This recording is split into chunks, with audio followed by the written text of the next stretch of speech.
Welcome to Prepared for Eternity, a Gateway Seminary podcast about the nations. My name is Phil. I'm the host. I'm a professor of missions here at Gateway Seminary. Until recently, I lived overseas for around 20 years. In this podcast, we address topics related to the cross-cultural spread of the gospel from here in California, across the U.S., and throughout the world. Today, we have Dr. Paul Chitwood, who is the president of International Mission Board. Paul became president of the IMB in 2018. And before that, he was executive director of the Kentucky Baptist Convention. Paul has a PhD from Southern Seminary and a master's degree from the University of Notre Dame. He is well experienced and he is beloved in the Southern Baptist Convention. So, Dr. Chitwood, we're thankful for you coming in and joining us just for a little bit. Yeah, thank you, Phil. It's a privilege to be on. Thank you for your life and ministry, for the commitment that you've lived out to getting the gospel to the nations and the way you model that for your students there. And just for the passion, I'm so thankful for the passion of Gateway as a great partner to the IMB and a great sending school, preparing those who will go to the nations. So this conversation is a privilege for me. I'm grateful to have a part of it. Hey, can we just first start out by you just sharing your testimony? How did you come to faith in Christ? I think as the head of the IMB, you would think that personal salvation in Christ is nothing that's more important. So I'd love to hear people's stories of how they came to faith in Christ. Amen. Well, as I often say, the Lord is kind in so many ways, and one of those ways in that He finds us no matter where we are. I was raised for many years by a single father. When I was 2, younger brother 1, older brother 4, our mother left our home, and our father raised us from that point on. Fast forward to when I was about 4 years old, there was a knock on our door one evening. A little rental house we were living in a small coal mining town in the mountains on the Tennessee-Kentucky border. And Dad went to the door, and there was a couple of deacons from the Little Baptist Church in our town. They were just out canvassing the neighborhood, knocking on doors, inviting people to come to church on Sunday. And so they invited my father to come to church and bring his family. I don't know if they knew what they were getting into in that regard. We were quite the rowdy bunch and no mother around, but Dad somehow managed to get us all ready to get to church that next Sunday.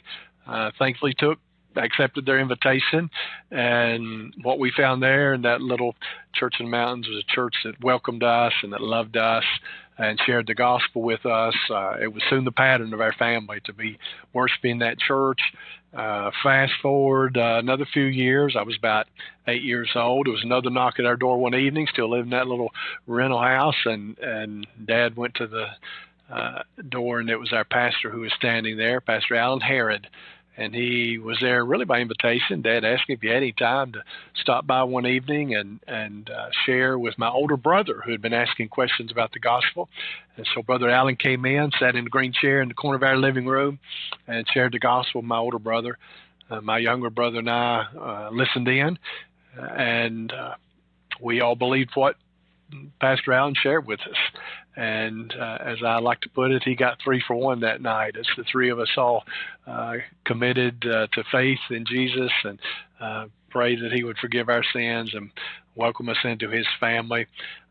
Fast forward a couple weeks from there, we were baptized together, the three of us in the baptistry of the Little First Baptist Church of Jellicoe, Tennessee.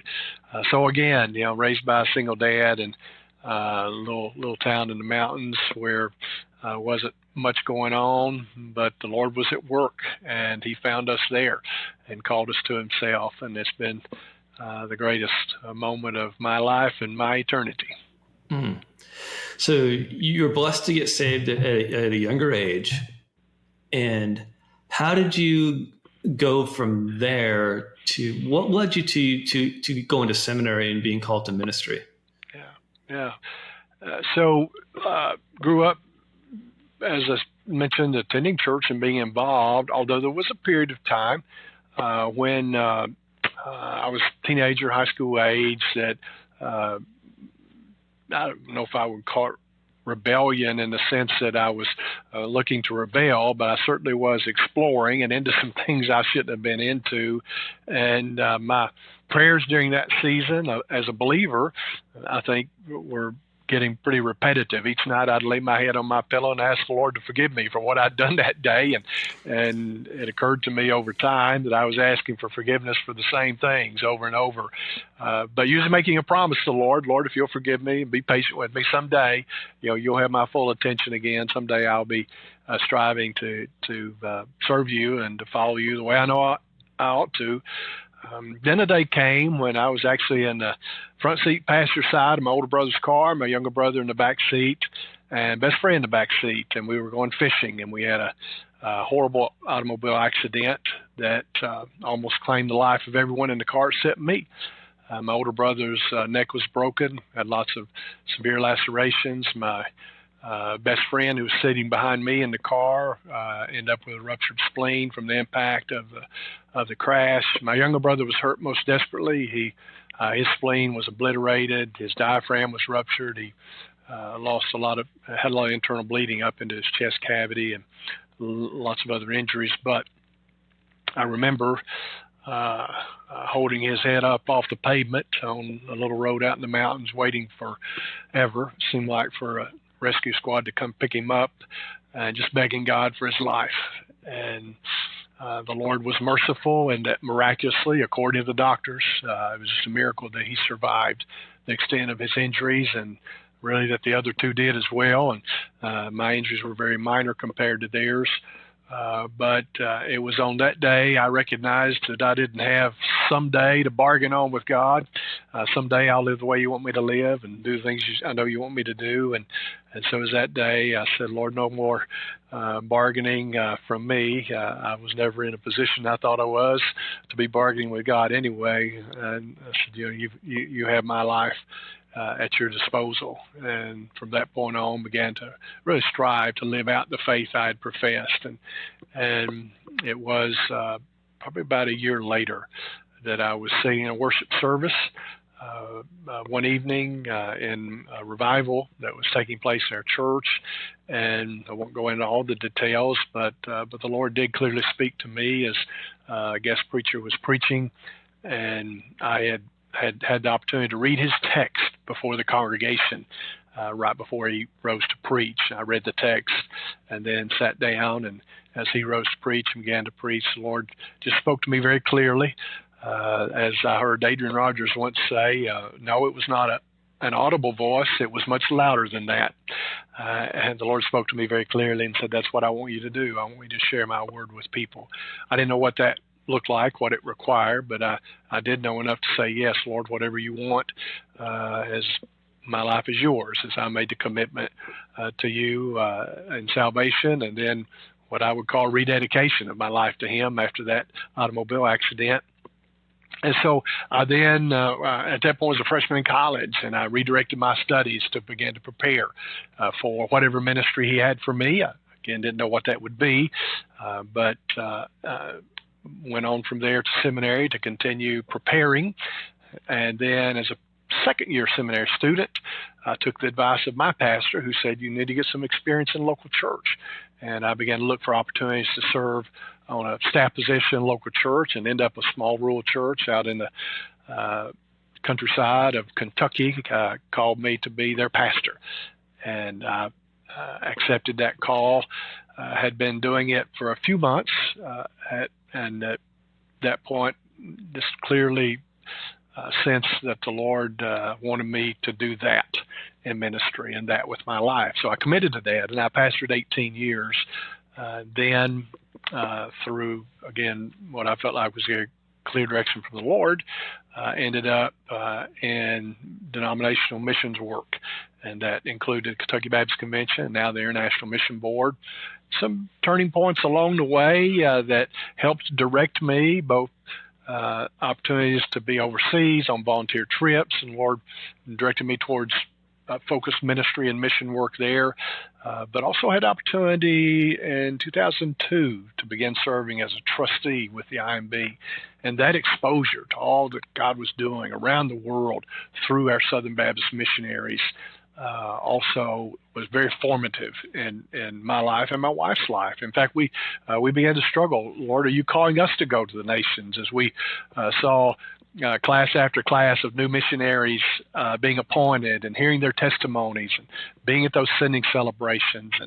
And then I would go back to, pastor in my town where there was 50 Baptist churches in our association, and we had 100,000 people in the area, and hearing missionaries share their testimony of going to a city of 1 or 2 million, and they'll be the only unit there. And so, Lord, shouldn't we be going? But the Lord made it very clear to us that over time, as we sought and prayed, that He wasn't calling us to go, but to send. And so our calling was more on the mobilization side, and ultimately, without me knowing His plans, we began to pursue that in every way we could, and then the Lord eventually called to this role. Mm.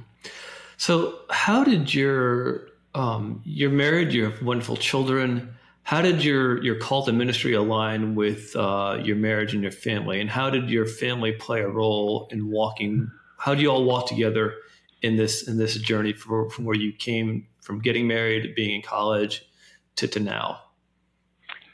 Yeah, so my background and my wife's background may be a bit unique in that our grandparents were raised in a coal mining camp deep in the mountains, and they were friends.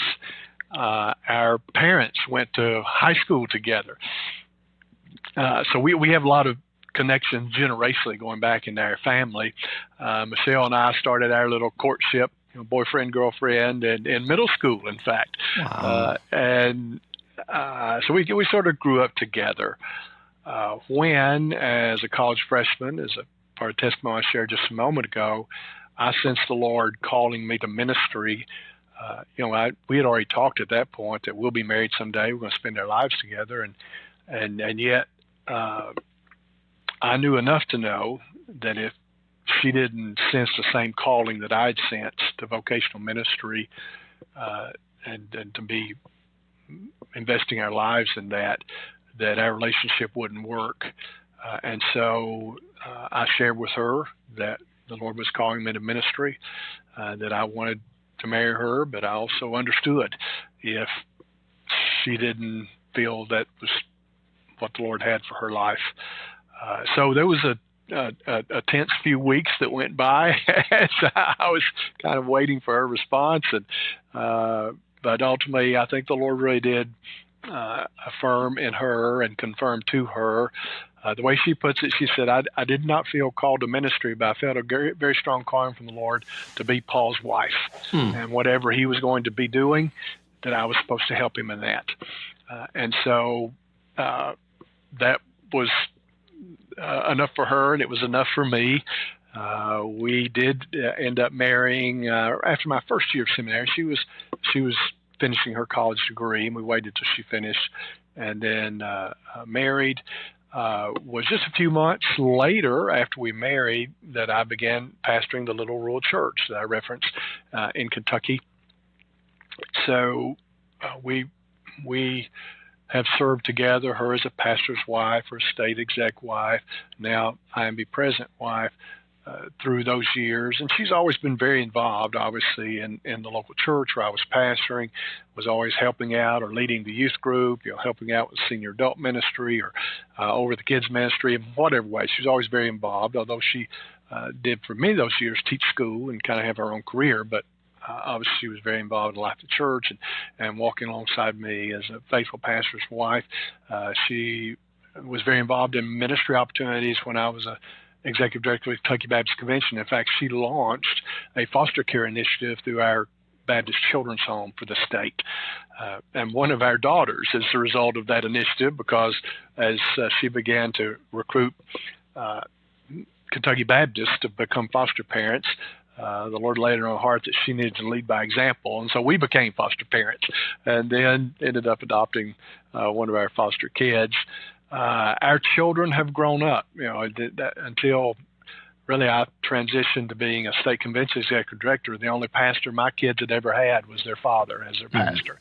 And they have always been alongside of us in ministry with the local church, things we did at state convention, with the International Mission Board.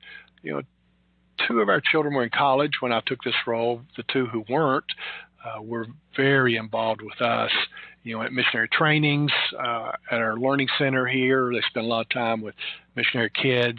They travel overseas with me for events and meetings and time with missionary families, which is still the case. So it's a family affair, really, for us. Mm-hmm. That's a beautiful thing, isn't it? Being able to involve your family in your ministry, and that is that's one of the beauties about being with the IMB, because it is it's not just a male thing or a female thing; it's a family thing. And I think, it's one of the things I appreciate with the IMB is that if you're called, your whole family is called, not just one or the other. So, I appreciate you highlighting that, Phil, because as a pastor's family, obviously there are expectations and they're involved, but the pastor is a pastor. As a state exec, my family wasn't as involved because of the nature of that role, though Michelle found, as I said, ways to plug in, ministering to pastors' wives and to our foster care initiative and what have you. But at the IMB, we immediately noticed what you referenced, and that is, the whole family is involved, and couples minister together overseas, and families to children are always involved in the ministry because it is life. And since over 90% of our employees at the IMB are those overseas missionaries and their families living and ministering around the world, that creates a very family-like culture for our organization. That's really just a tremendous blessing. It very much is. Yeah, it is. It is one of those things I don't think people realize the beauty of it until they've experienced it. So, hey, let me just kind of like an off the cuff question, and it's very kind of superficial, but it's kind of an interesting question, I think, at least for me. You've been to a lot of different countries and seen a lot of different places. What's one of the places you haven't been that you'd love to go to? One of the places I haven't been that I would love to go to. I've had invitations. Let me back up and think a different thought. There are places around the world where we work, and places where we work that we don't talk about. Sure. And there are places where we don't work, but maybe we're hoping to work someday. But for me, I think that some of the places that I would most want to go to but haven't made it yet are a couple of places in East Asia, as well as a couple of sub-Saharan Africa countries.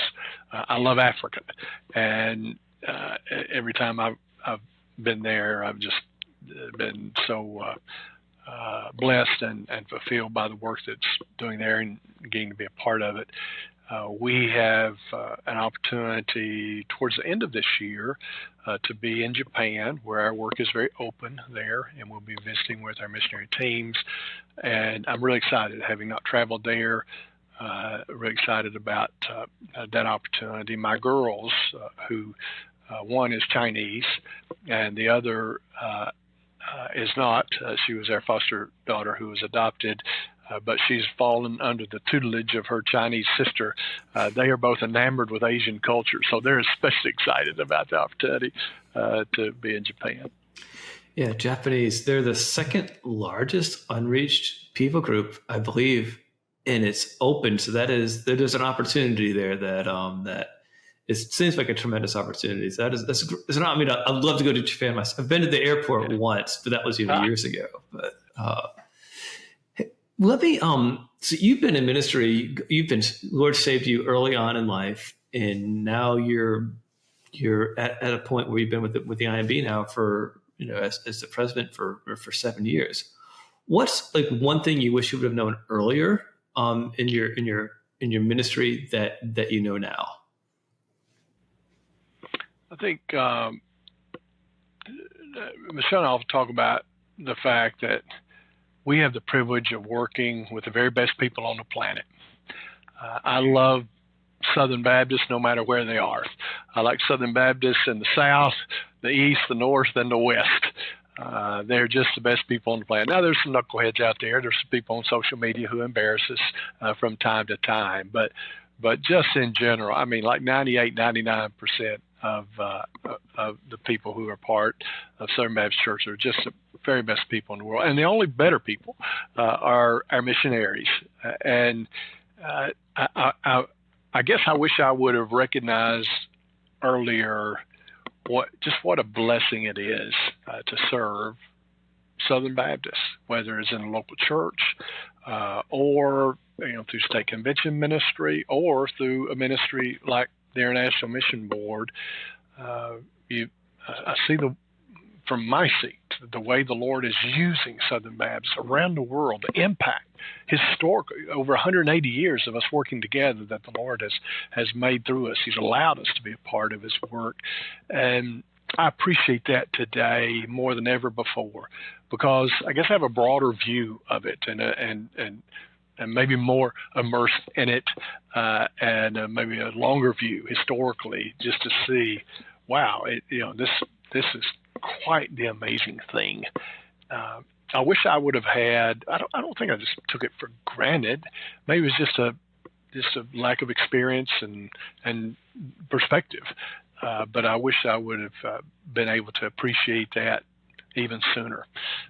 It brings such joy and such fulfillment that I hope every Southern Baptist appreciates what the Lord has done in bringing together tens of thousands of churches and millions of people who are all after the same thing, sharing the hope of the gospel with anyone who will listen.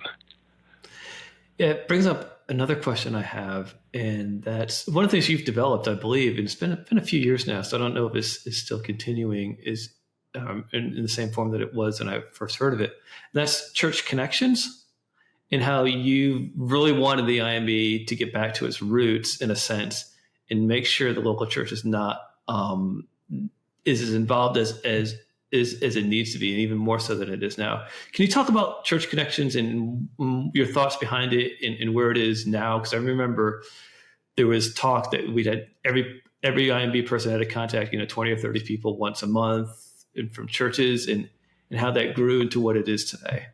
Yeah. So what is a unique in the sense that, like, nobody else does it the way we do it. What is unique about the way Southern Baptists do global missions is this cooperative work where we all pitch in, where, the church, my family is a member of Staples Mill Road Baptist Church in Richmond, Virginia, can claim a gospel presence in 150 plus countries around the world. My pastor can, with full integrity, stand up on Sunday and say, church, the sun never sets on our ministry. And while you're able to see in our community and the neighborhoods around the church things we're doing to reach people, the truth is our witness extends to 150 countries around the world. And while other churches maybe send out a missionary family or a few missionary families, our church has sent out 3,600 missionaries who are serving all around the world. And how could that happen? The only way that can happen is if thousands of churches work together. They pool their resources and they create a sending organization like the IMB through which missionaries are sent. And it's just, and you look at two things with that. There's a lot of things to look at. Two things with that. One is the support system that IMB Missionary has. Mm-hmm. An IMB missionary has support that no other faith-funded missionary or parachurch ministry sent missionary. I mean, no missionary has the kind of surround support that an IMB missionary has, which is great. They need it. They deserve it. But also, no organization has the resources to do the kind of research we do, to have the kind of strategy that we have, to have the history, the influence, the impact around the world. It's amazing.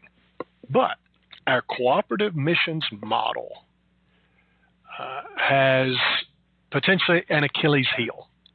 An Achilles heel is if our missionaries who are supported by the Lamb and Christmas offering, the cooperative program, and all these churches working together don't remain connected to not just their sending church, but the thousands and thousands of churches out there that support them, but haven't sent.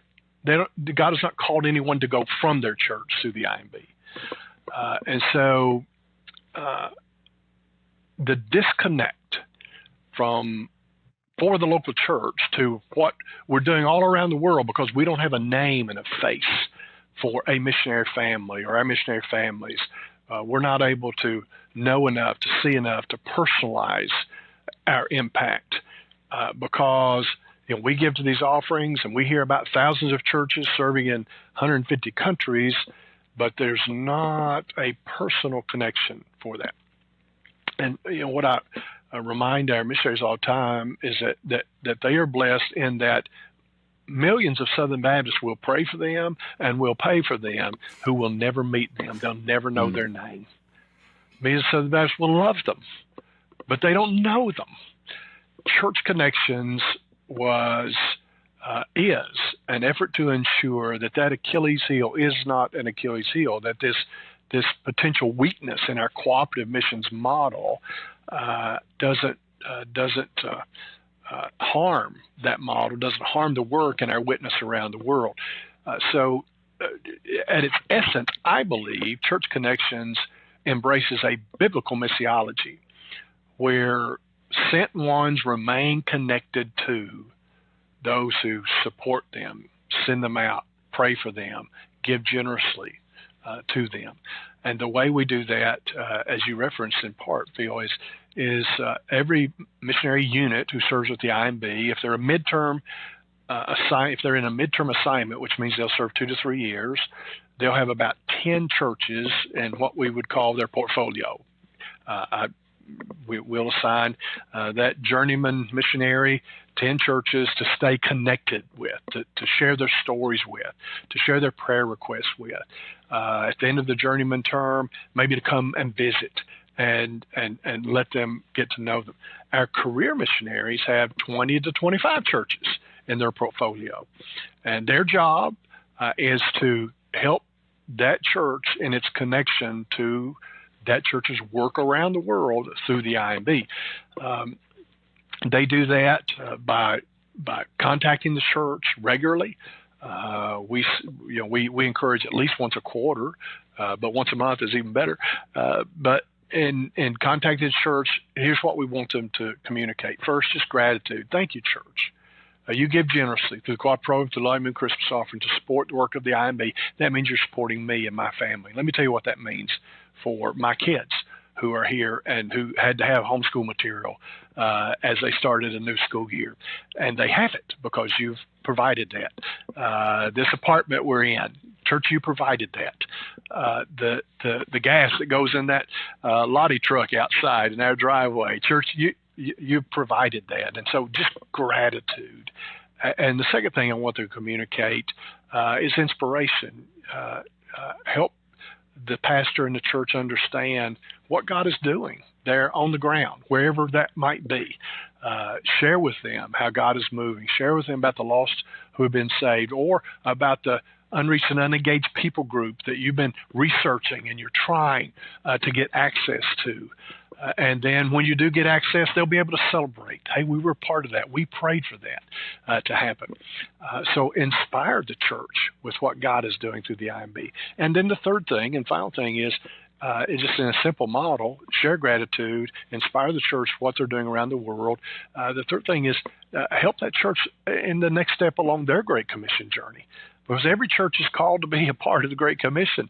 And what would that look like? Is that church praying regularly for the lost? We can give resources to them to help them, help facilitate that.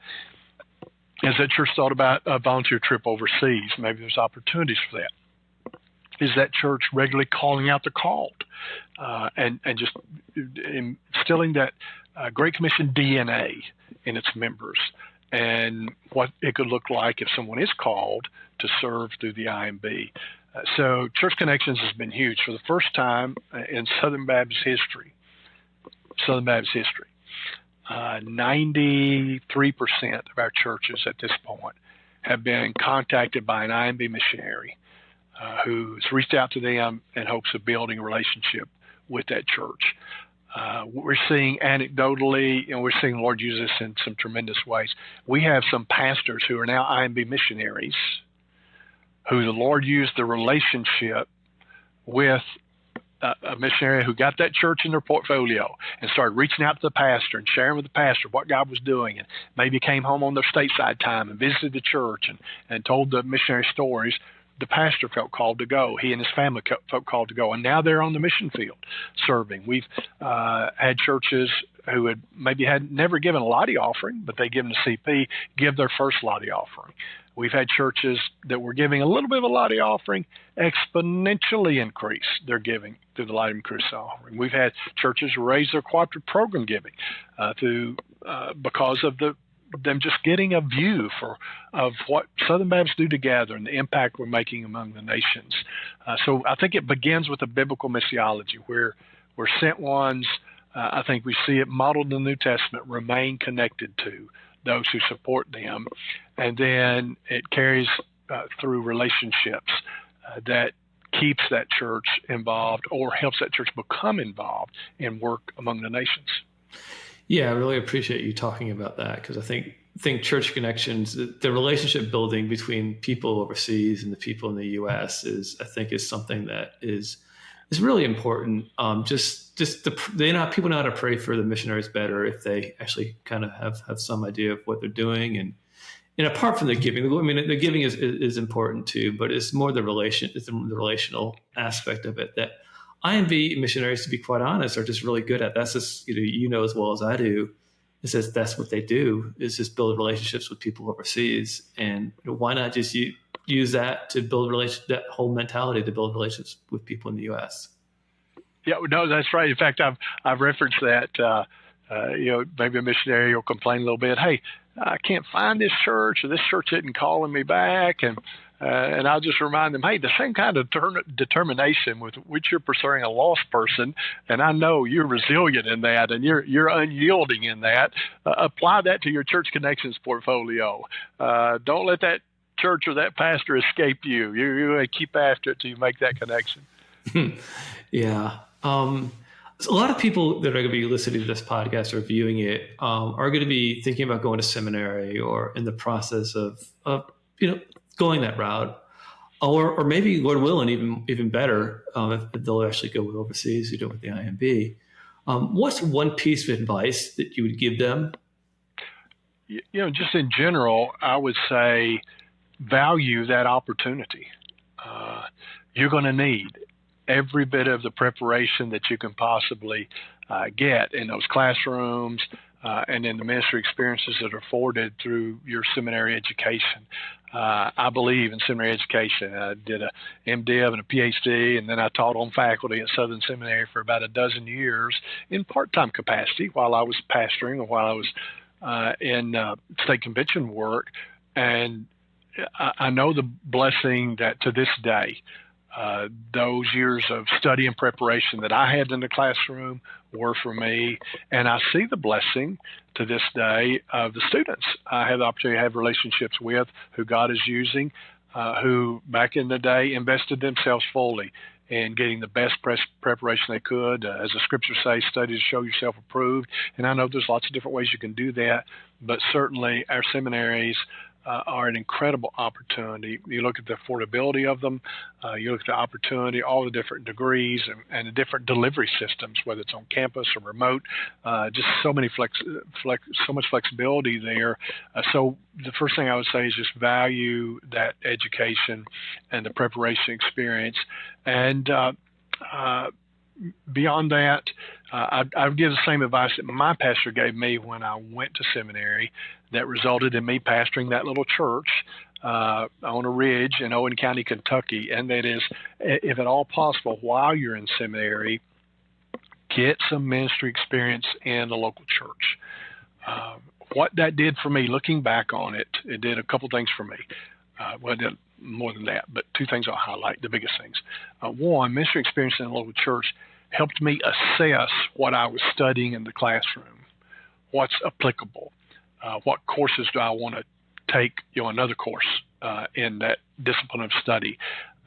It helped me see where I was lacking in skills, lacking in preparation, as I was trying to do ministry in that little church. And so the seminary was the resource where I could go to get the skills I needed, the training I needed. So again, that ministry experience, real life ministry experience, helped me assess my seminary education and get the most out of it. The other thing I would say is that when I graduated and I was looking for like a vocational ministry role that's going to fully support my family, I was ahead of the curve because I had some experience.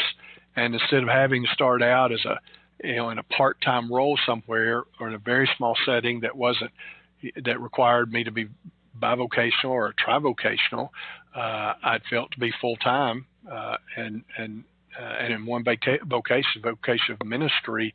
I was ready for that, and churches who looked at my resume, who were looking for their next pastor or other ministry roles, they knew, okay, here's a guy. He's not only got his degree, but he also has some experience, and so we think he's ready too. And it gave me a lot of opportunities coming right out of seminary that some of my friends who worked at UPS while they were in seminary or at Starbucks or wherever else, not that there's anything wrong with that, and the Lord has a path for each of us, but they had to start at a different place than I had to. Is there anything you would like to promote? What is one thing as the IMB president that you see that you would like? Is there like a specific Lottie request that's on the books that you'd love to see fulfilled, or just in general, what would you like to promote? Yeah. So you ask a dangerous question when you ask a promoter in chief to promote, but I'm glad to have this opportunity. Let me say that the first thing I would promote, particularly to your audience, Phil, is opportunities to serve through the IMB, opportunities for students to have a volunteer mission experience, opportunity for students to do internships, to go a summer or a semester or a gap year with the IMB, the Journeyman Program, a 2-year commitment. I know lots and lots of people who have had great ministries in churches here in the States or in different roles here in the States who were prepared for that, and their ministry was colored as a Great Commission ministry by that journeyman experience. And life was changed through that journeyman experience. And that doesn't mean you're committing to a career in missions, but it is a tremendous life-changing experience. And so I would want your students and graduates to know about that. Certainly about Project 3000. If you got anybody on campus who's ready to do something hard, Project 3000 is a ministry initiative that we have at the IMB, getting after those 3,000 remaining unreached and unengaged people groups around the world. As we say, they're unreached and unengaged for a reason. In fact, a lot of reasons. They're hard. Those unengaged people groups are hard to access. And so we need resilient, determined, committed, Green Beret type young people who are willing to go to the edge and take on a real challenge. It's a 2-year commitment to be what we term that a missionary explorer. If you want to be a part of Project 3000, as a missionary explorer, you'll serve 2 years. You'll be assigned 10 of the remaining unreached and unengaged people groups. Our math works like this. Okay, there's 3,000 remaining. If we've created 300 jobs for explorers who are part of Project 3000. Each one of them gets 10. Then that covers all 3,000. The assignment is to research your 10 UUPGs, learn all you can about them, where they are, and ways to get access to them. If possible, go. Study them in person, engage them, learn about them on the ground, maybe even share the gospel with them. And from that experience, you'll help us create a strategy for fuller engagement for our longer-term missionaries to then take hold of. Our goal and desire is to see the number of UUPGs in the world dropped to 0, where every people group around the world would have access to the gospel. certainly career missionary opportunities, and those abound through the IMB. So those are things I'd want to promote. For those who do not, feel called to go, I just want to promote the fact that, and my conviction that you're not off the hook. Because the Lord has called us all to Great Commission work, either as a missionary or a mobilizer of missionaries. And so if the Lord's not calling you to go plant your life among the nations, then you should be mobilizing to the nations from whatever seat of ministry the Lord is placing you in, whether that's in the classroom as a professor, whether that is as pastor of a local church, a church planter, family ministry, whatever it is, the call that all of us have to ensure that the gospel gets to the ends of the earth should color. It should undergird and motivate us in whatever ministry role we have to be pointing others and giving generously and praying regularly for the lost among the nations. Yeah, we have some IMB people that are going to be at Gateway on Thursday, just talking about the Project 3000 program. So it'll be interesting. That's very very very thankful for them coming. And you mentioned the journeyman. The person that I think is probably for me is the quintessential example of that is J.D. Greer. 2 years overseas, and look how the Lord blessed him. Just to how his ministry and.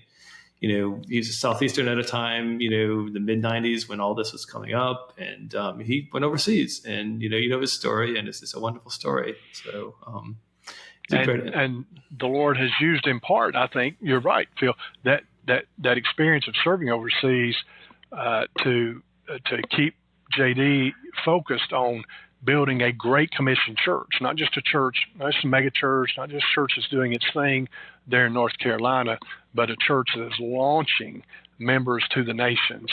And his sermons and his ministry, I mean, his passion for the nations that was built at least in part through that personal experience of serving 2 years is indisputable. Yeah.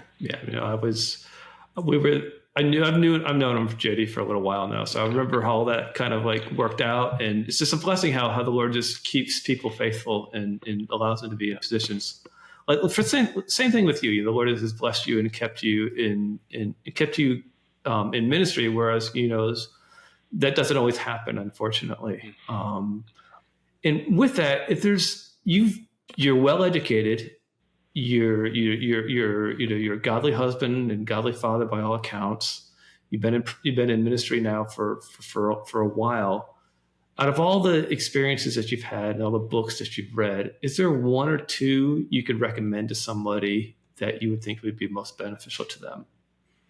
Yeah, I think in terms of longevity in ministry and staying the course, whatever you can do, whatever you can read, whatever you consume, that will keep you your love for Jesus and your love for the church growing and hot. That is what, to me, helps men and women who've been called to ministry last. We continue to walk in a close relationship with the Lord. Our love for the Lord deepens. And our love for the Lord's people, we don't get bitter. Even if we get hurt, we don't. We recognize that it's a privilege to serve the Lord's people. It's a privilege to serve the church, and just to love the church and love the Lord's people with all of their sins and weaknesses and gifts and strengths. In terms of resources, there is, a long list of books that I could recite for you, but for students who are interested in learning more about what Southern Baptists do together through the IMB and really the rich history of that, there's a book that the IMB published during our 175th anniversary year, which was just a few years ago, entitled One Sacred Effort by Brady, One Sacred Effort. And it's a great resource, not only for understanding the history of the IMB and what we've done, but there are some tremendous anecdote stories across those years. A lot of great sermon illustrations, and so I always like to recommend. In fact, I give out a lot of those books. Another book, in fact, I just got it's new out.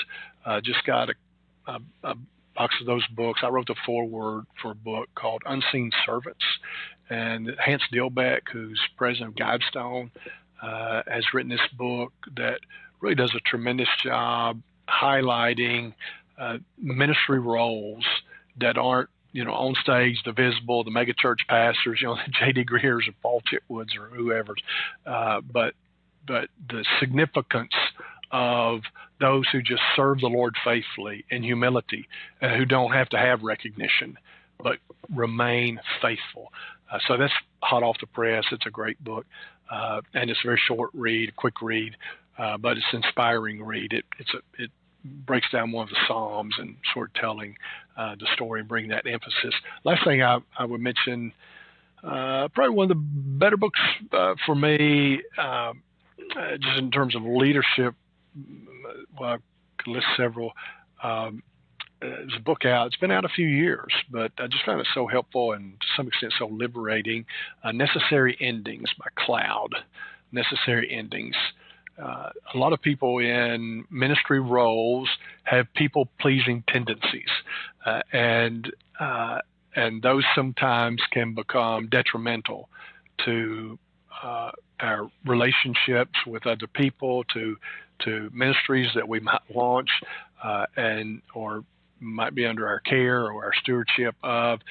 But that book really works through something of the psychology of determining, okay, it's okay for things to end, for unhealthy relationships or ministries that have run their course, or whatever.